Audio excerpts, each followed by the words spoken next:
Hey guys, we're going to continue reading in chapter 8 today. The last day for baths. There had been snow, then there was a string of mild days before winter finally slammed the door. It was so still you could hear the freight train a half-mile away. Northfield is an ancient lake bed, a fertile pudding of fine silt. Tap it hard at one place, and it jiggles. The noon freight grumbling its way made the barn dance a little. It had just passed when Whittington was started out of his doze by yells and clacking and the horses tearing around. The lady was unperturbed. "It's the crows," she said. "They come over here to show off, 20 or 30 of them. Their yelling reminds the horses of what the race crowd sounded like, so they run. They can't help themselves." The lady waddled to her special place in the road, squatted, then flapped hard, sending up silt and worn-out feathers. She paused and rested like a movie star in her bubble bath, then did it again. When she finished, she billed and preened her luxuriance. In the sunlight, her black tail feathers glistened purple like oil on water. Whittington took a bath, too, paws in air, twisting and rubbing on his back to scratch some places he couldn't reach. When he stood up, he shook out a small cloud. He stretched and yawned. It was surprising how wide he could open his mouth. His upper and lower fangs were long and narrow, skim milk white. The animals knew it was the last day for baths. Spooker ambled to the far side of the paddock near her standing still place. She pawed the dirt to get things ready, then in one easy motion she went to her knees and rolled on her side, switching and kicking like a puppy. When she stood, she snorted mightily and gave herself a tremendous dusty shake. Later, the ducks bent over, headed south in long, ragged V's, yelling encouragement to one another. The lady and the cat watched with admiration. Their calls made the lady restless. Those were her kinfolk. She didn't really want to join them, though. The barn was her home. She couldn't fly anyway. The crows had settled next door to glean the cornfield. There was excited calling back and forth, wheeze and caws and all the other voices crows make. The cat and duck went to investigate. Crows stick together like rats. One crow always keeps watch. Gregory, the watch crow, yelled alarm and with the others drove them off. The crows were only half the lady's size, but they dove and pecked. The lady hustled back to the barnyard with Whittington close behind. Then, because the sun was warm and they had pictures in mind to doze over and a friend close by, they slipped under the tangle of blackberry whips to be safe from hawks and took a snooze. Chapter 9. The lady asks Whittington to tell his story. As winter came on, it got colder. The lady's pond froze solid, and the ground got so hard there wasn't much for the chickens to scratch. The winds got sharper. Only on still afternoons would the horses go stand in the sun for an hour. When the big snow finally came, everyone was shut up in the barn. They were bored. The lady turned to Whittington's. "You said your name is in history. Tell us the story." The cat was pleased to be asked. He had a deep voice. The horses leaned close to hear. From the rustlings around, you could tell that every ear in the barn was listening. "When I was growing up, the boy in my home." Whittington choked up, remembering the boy he'd loved. Coraggio fluttered noisily to straighten a feather. The duck looked away. The horses snorted. They understood. The young three rats snickered. The old one cuffed them so hard they went sprawling.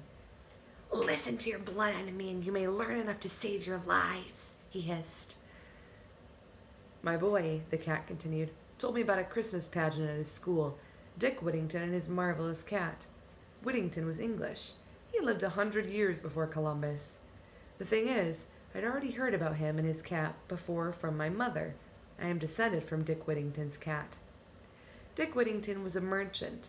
He traded the woolens of England for the finest fabrics from all over the world, silks from China and India, brocades and taffeta from Spain, velvets damask. He grew rich. He left his money for a college, libraries, a hospital, and an almshouse where the poor could rest and get food. He saw to the laying of pipe and setting up spigots to bring clean water to the slums. He knew what it was to be poor. He owed his fortune to a cat. his cat. What was the cat's name? The lady asked. Nobody knows, said Whittington. History records the names of men because men write it. Dick Whittington's name survives, but his cat's name is lost. That's what's wrong with history. If it hadn't been for his cat, no one would remember Dick. Now, no one remembers his cat. Suddenly, Whittington slipped into the shadows like smoke. There was a long silence, then the cat screamed as he had the morning he flew. At Havy, there was a thud and a thrashing noise that suddenly faded. Then they heard the high, sharp shriek of death. Whittington came back with a rat in his jaws. His front paw was bloody. He laid the rat at the lady's feet. Bravo, she said grimly. 11 to go. Then she looked down at the soft brown body and imagined the barn without rats. There were 4 red dots on the pelt. They heard Bernie's truck and Havy's yelling. They heard the kids.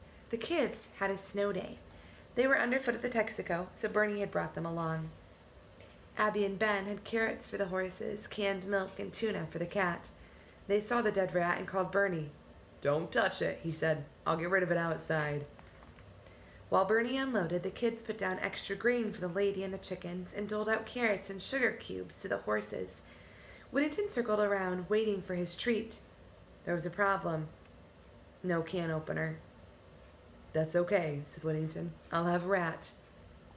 Abby took the cans to Bernie. He opened them with his knife. The kids fed the cat tuna with their fingers, then filled the empty can with milk. The 3 of them ended up smelling like tuna. This is better than rat, said Whittington, licking up the last bits. Rat is tough and gamey. Ben reached over to pet him. Whittington was startled. Then, almost inaudible, came an uneven rumble. You can purr, too, Abby exclaimed.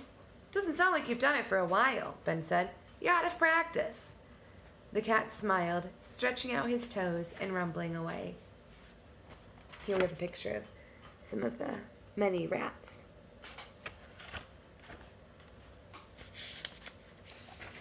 Chapter 10. The man Whittington named himself after. Bernie had to go while he could still get the truck up. The kids wanted to stay. He said okay. Abby had a watch. He'd collect them at 3 by the highway. They could hear the storm. The wind sent flakes in through the cracks in the broken-out window up top. Ben shivered. The lady had the kids pull down fresh hay.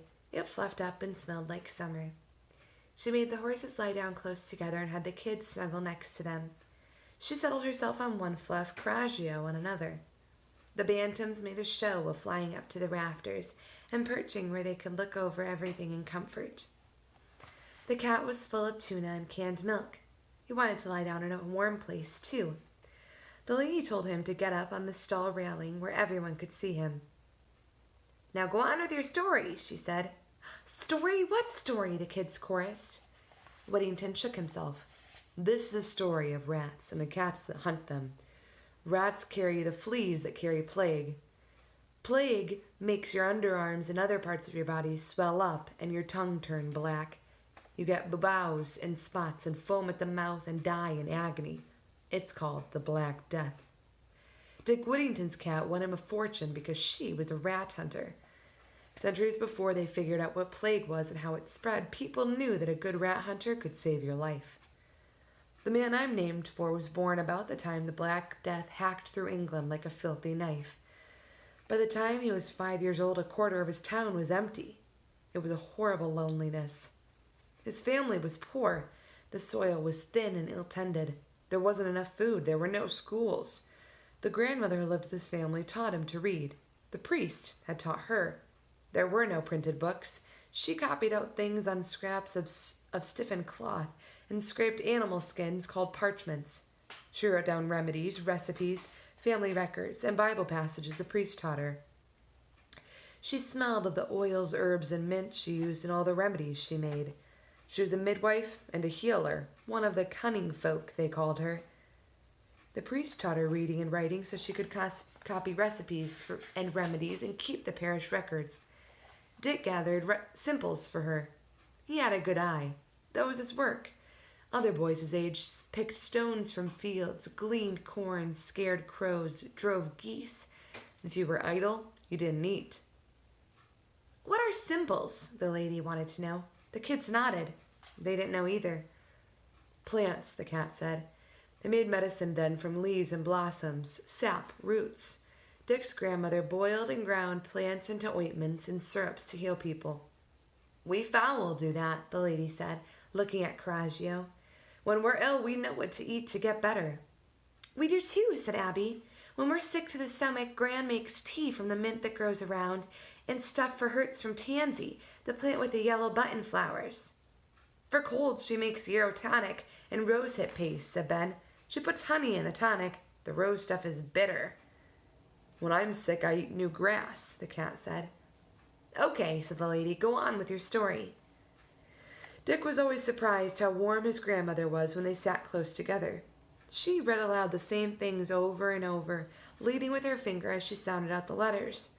When he read to himself at first, what he remembered hearing as he followed her hand. He'd mouth the words as he went along, sounding them out. Not many of his time knew how to read, and few of those learned silent reading. He was a mumbling reader all his life. One afternoon in the village, he saw a gold coin. He'd been loitering around a stout stranger, hoping to perform some service and earn a tip, when the man went into the baker's. Dick followed him in and watched as the stranger bought a half-penny's worth of bread. The stranger got 3 round wheat loaves, honey-colored and heavy. He stuffed 2 into his coat and gave 1 to the boy. The man fumbled in his purse for a coin. He held it out for Dick to see. It was the size of a fingernail, stamped with a face. It gleamed like nothing Dick had ever seen before.